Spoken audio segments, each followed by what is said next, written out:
श्री गणेशाय नमः. श्री स्वामी समर्थ. सुप्रभातम. नमस्कार.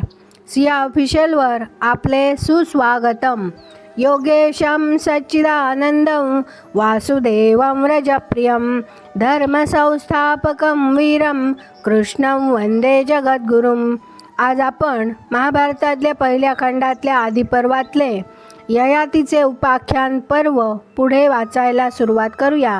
आपण वाचत आहोत स्वर्गातून खाली पडत असलेल्या ययातीचे आणि अष्टक नावाच्या राजाचे स्वर्गामध्ये जे संवाद चालू आहेत ते आपण वाचत आहोत. अष्टक म्हणाला, पापाच्या प्रभावामुळे स्वर्गातून च्युत होणाऱ्या अशा लोकांना पृथ्वीवरील क्षीण दातांचे राक्षस फाडून खातात. अशा स्थितीत त्यांचे अस्तित्व कसे टिकून राहते, त्यांना अवयव कसे प्राप्त होतात, त्यांना गर्भत्व कसे प्राप्त होते. ययाती म्हणाला, स्वर्गातून च्युत होणाऱ्या पुरुषाचे शरीर दुःखातिरेकाने झरणाऱ्या अश्रूंच्या योगे जलमय होते. त्याचे दुःखाश्रू हेच देहबीज असलेले रेत म्हणजे वीर्य होय. अवशिष्ट राहिलेले पुरुषाचे कर्म हेच पुष्प व फळ. पुरुषाने सिक्त केलेले रेत या अवशिष्ट कर्माला अनुसरून असते. रेतोभागाला प्राप्त झालेला अतिसूक्ष्म जीव स्त्रीच्या उदरात गर्भपेशीमध्ये रूपांतर पावतो आणि नंतर त्याचे गर्भामध्ये रूपांतर होते. अशा प्रकारे स्वर्गच्युत माणसाचे दुःखाश्रू अनुक्रमे जलरूप, वायुरूप, पृथ्वीरूप आणि अंतरिक्षरूप होतात आणि ते वनस्पतीमध्ये व औषधीमध्ये संक्रांत होतात आणि अखेर चतुष्पाद, द्विपाद इत्यादी प्राण्यांच्या रूपाने परिणत होतात आणि अशा प्रकारे त्यांचे गर्भामध्ये रूपांतर होत असते. अष्टक म्हणाला, राजा, माझ्या मनात आणखी एक शंका आली आहे. या शंकेचे निरसन कर. मनुष्य योनीत प्रविष्ट झालेला अतिसूक्ष्म जीव गर्भरूप असता स्वतःच्या मूळच्या स्वरूपात गर्भात प्रवेश करतो की अन्य एखादे शरीर धारण करतो. अतिसूक्ष्म अवस्थेत असलेल्या जीवाचे निरनिराळ्या देहामध्ये रूपांतर कसे होते? त्या जीवाला नेत्र, कान इत्यादी इंद्रिये कशी प्राप्त होतात? त्याला संज्ञा म्हणजे चेतना किंवा चैतन्य कशी प्राप्त होते? आम्हा सर्वांच्या दृष्टीने तू सर्वज्ञ आहेस, म्हणून या शंका मी तुला विचारित आहे. राजा, या सर्व शंकांचा निराश कर. ययाती म्हणाला, कर्मरूपी फळाच्या निर्मितीमुळे पुष्परसाशी सदृश असलेले पुरुषाचे रेत म्हणजे वीर्य वायू गर्भयोनीमधील स्त्रीरजामध्ये आकर्षून घेतो.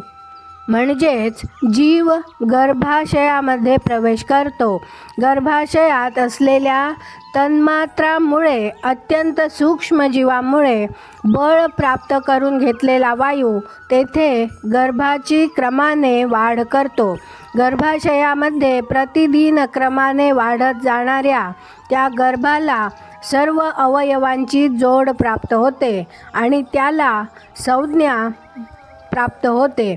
पूर्वजन्मातून आलेली वासना म्हणजे चेतना प्राप्त होते आणि तो गर्भ जन्माला येतो आणि मी मनुष्य आहे अशा अभिमानाचे त्याला स्फुरण होते. कानांनी त्याला ध्वनीची जाणीव होते. डोळ्यांनी तो जगातील निरनिराळ्या आकृती पाहू लागतो. नाकाने तो श्वास घेतो आणि जिभेने त्याला पदार्थाची रुची कळू लागते. त्वचेने त्याला स्पर्श ज्ञान होऊ लागते आणि मनाच्या योगाने त्याला विकारांची व भावनांची जाणीव होऊ लागते. सर्व व्यापक प्राणशक्तीने समृद्ध असलेल्या जीवाला जेव्हा शरीराची जोड लाभते तेव्हा इंद्रियांच्या योगाने होणारे बाह्य विषयांचे ज्ञान ही त्या शरीराची उपाधी आहे असे अष्टका तू समजून घे. अष्टक म्हणाला, एकदा मनुष्य मृत झाला म्हणजे त्याचे दहन तरी करतात, अथवा त्याला जमिनीत पुरतात, अथवा त्याला श्वापदे गिधाडे ओढून नेतात आणि त्याचा फडशा पाडतात. अशा प्रकारे विनाश पावलेल्या त्या माणसाचे अस्तित्व नष्ट होते.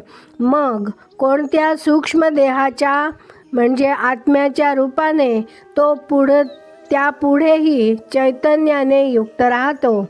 ययाती म्हणाला, अष्टका, एखादा सुप्त पुरुष स्वप्नामध्ये दुसरा देह धारण करतो, तद्वत मृत मनुष्याची प्राणशक्ती अबाधित राहते आणि स्वप्नात बोलणाऱ्या माणसाप्रमाणे पवनाकडून मिळालेल्या प्रेरणेने आपला स्थूल देह टाकून देऊन हातून घडलेल्या पुण्याचा अथवा पापाचा अनुरोधाने तो अन्य देह प्राप्त करून घेतो.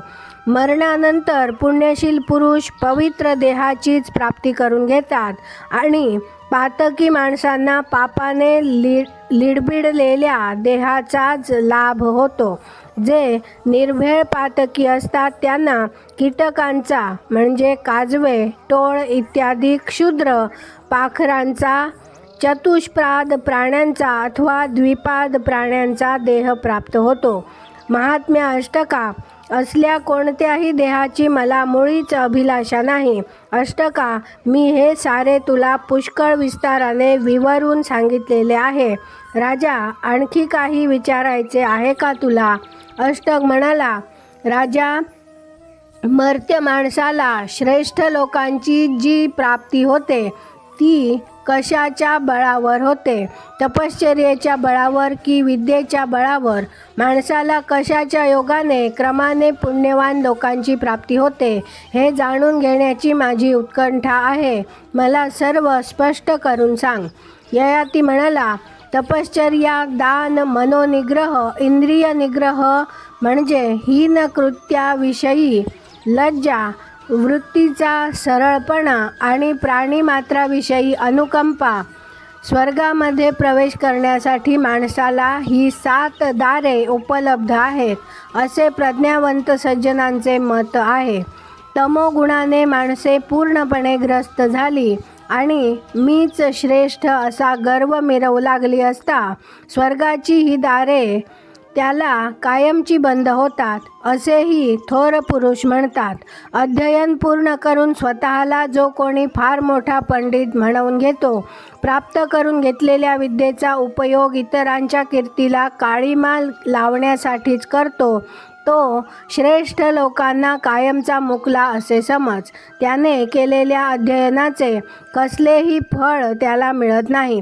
अग्निहोत्र, मौन, अध्ययन आणि यज्ञ ही 4 कर्मे मुळात अभयपत्र देणारी व कल्याणकारक आहेत. पण ती जर अयोग्य रीतीने केली म्हणजे अग्निहोत्राचा अभिमान मिरवला, मौनाचा दिमाख मिरवला, अध्ययनाचा तोरा मिरवला आणि केवळ वैभवाचे हीन प्रदर्शन करण्याच्याच भावनेने यज्ञ केला तर मुळात कल्याणकारक असलेली ही कर्मे अनर्थाला कारणीभूत झाल्या वाचून कदापि राहत नाहीत. जगात मानमान्यता मिळवण्याचा योग आला असता आनंदाच्या उकळ्या फुटू देऊ नयेत आणि कधी काळी अवमान होण्याचा प्रसंग आला तर मनाचा क्षोभ होऊ देऊ नये.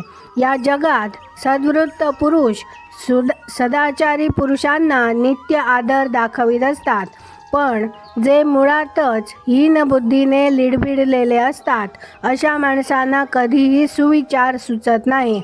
मी असे देतो, मी असा यज्ञ करतो, मी असे अध्ययन करतो, माझे असे व्रत आहे असा अहंकार माणूस मिरवू लागला म्हणजे मुळात स्पृहणीय असलेल्या या साऱ्या गोष्टी अनर्थकारकच ठरतात.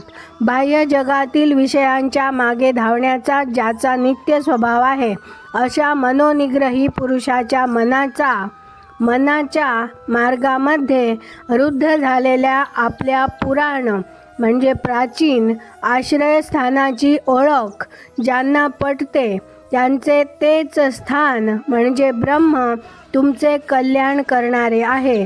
या श्रेयस्कर तत्वाची जोड प्राप्त झाली असता माणसांना या मर्त्यलोकात आणि परलोकात अखंड शांतीचा लाभ होतो. आज आपण इथे थांबूया.